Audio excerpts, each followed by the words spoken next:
Assalamualaikum warahmatullahi wabarakatuh. Perkenalkan, nama saya Zulfiah dengan NIM 4012211139. Di sini saya akan membuat video tugas saya dengan mata kuliah metode penulisan dan penelitian hukum dengan dosen pengampu Sintong Arion Hutapea SHMK. Dalam video tugas ini saya akan menjelaskan dua materi, yaitu yang pertama, dalam penelitian hukum sendiri, penelitian itu dibagi menjadi dua, yaitu yang pertama penelitian normatif dan yang kedua itu penelitian empiris. Saya akan menjelaskan secara spesifik perbedaan antara dua jenis penelitian tersebut. Lalu yang kedua, dikenalnya juga socio-legal research. Itu apakah penelitian dianggap sebagai penelitian hukum. Materi yang pertama, perbedaan spesifik antara penelitian hukum normatif dan penelitian hukum empiris di dalam penelitian hukum. Kita mengenal dua pendekatan utama, yaitu penelitian hukum normatif dan penelitian hukum empiris. Keduanya ini memiliki perbedaan mendasar dari segi tujuan, metode, dan hasil yang ingin dicapai. Yang pertama ada penelitian hukum normatif. Penelitian hukum normatif sering disebut sebagai penelitian doktrinal. Penelitian ini lebih berfokus pada hukum sebagai norma atau aturan tertulis yang berlaku. Fokus utama dari penelitian ini adalah mengkaji hukum dan teks, baik itu dari undang-undang, peraturan, doktrin, ataupun konsep hukum sendiri. Ciri-ciri penelitian hukum normatif yang pertama itu objek kajian, peraturan perundang-undangan, kontrak putusan pengadilan, dan doktrin hukum. Lalu yang kedua, tujuannya. Tujuannya menganalisis aturan hukum yang berlaku, menemukan asas hukum, memahami konsep hukum, serta memberikan solusi hukum berdasarkan peraturan yang ada. Lalu metode analisisnya lebih bersifat kualitatif dengan pendekatan deduktif.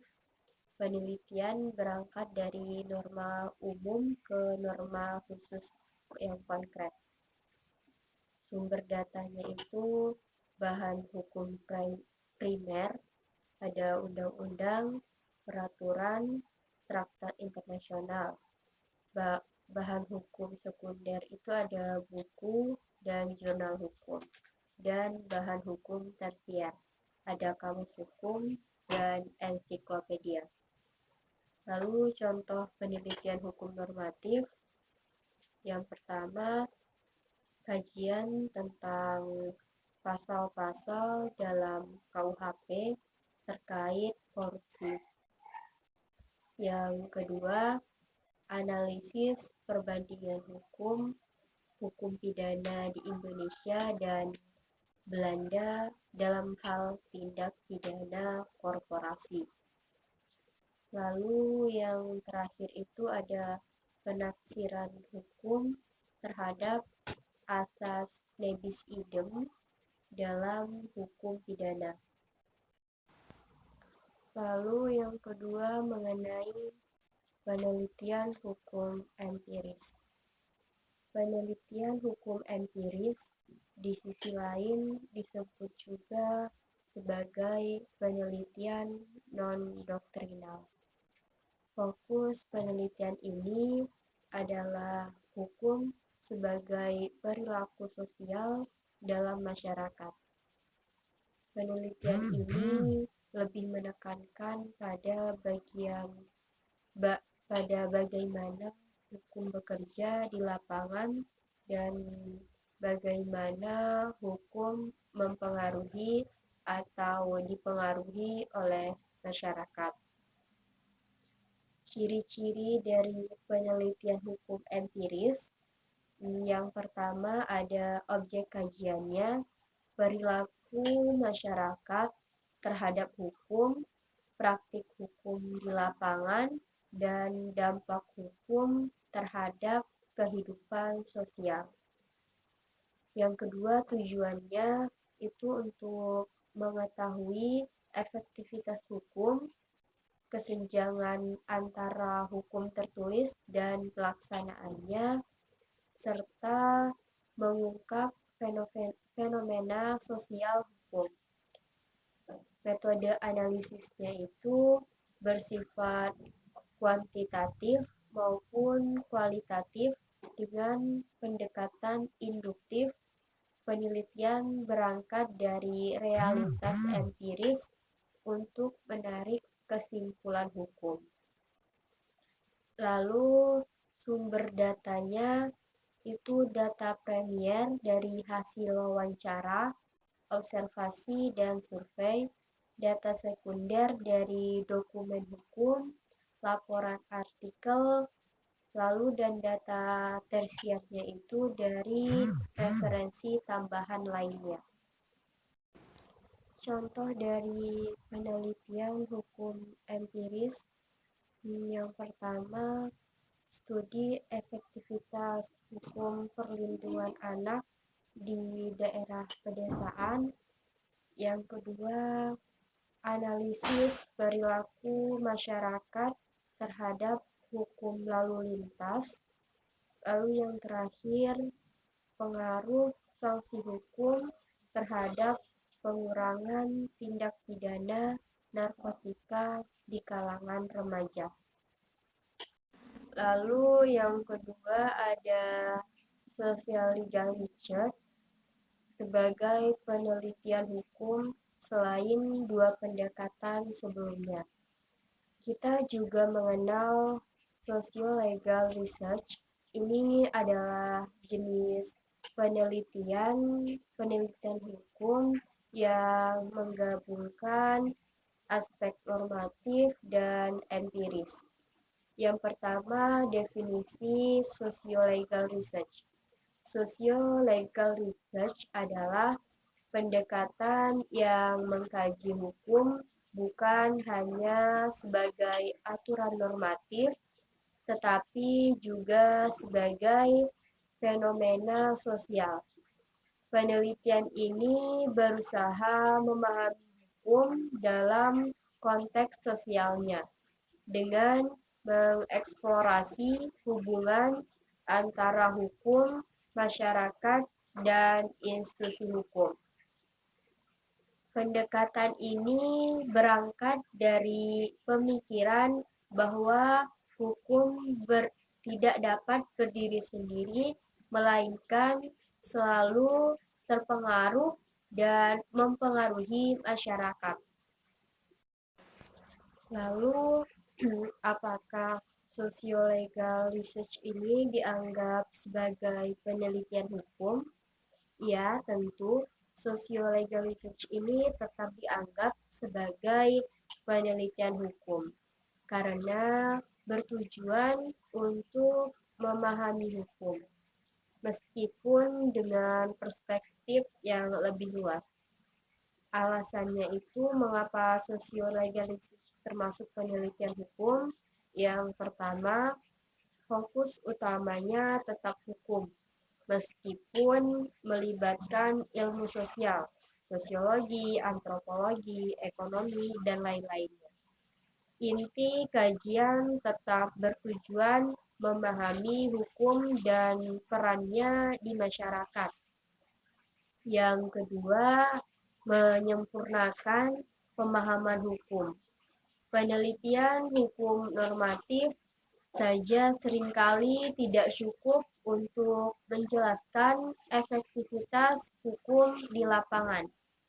Socio-legal research menjembatani kesenjangan ini dengan memahami bagaimana hukum bekerja secara praktis.